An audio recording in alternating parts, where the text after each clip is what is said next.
ஏன் மாமா, உங்களுக்கு தெரியாம வேற வாரிசுன்னு யாராவது இருக்காங்களா? சொல்லுங்க மாமா, அப்படி யாராவது இருக்காங்களா?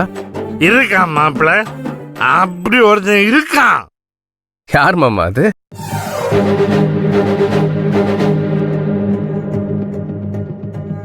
என்ன மேல அப்படி சுத்தி சுத்தி யோசிக்கிறீங்க?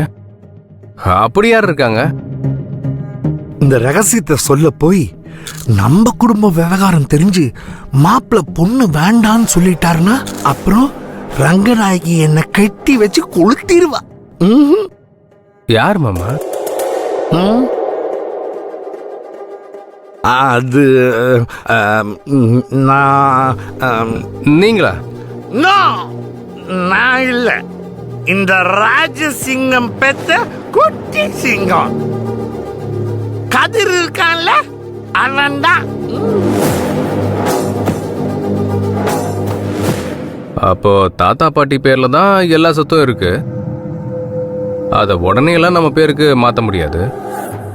அதனால இப்போதைக்கு பணத்தை மட்டும்தான் இவங்க கிட்ட இருந்து கறக்க முடியும். கல்யாணத்துக்கு அப்புறம் ரோகிணிக்கு எவ்வளவு சொத்து வரும்னு தெரிஞ்சுக்குவோம்.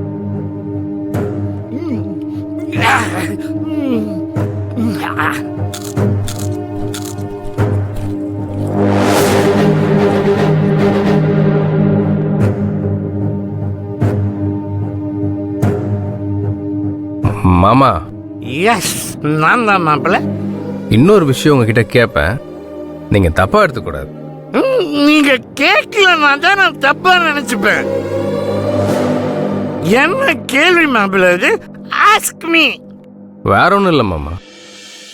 இப்போ தாத்தா பாட்டி பேர்ல இவ்வளோ சொத்து இருக்குன்னு சொல்லிட்டீங்க.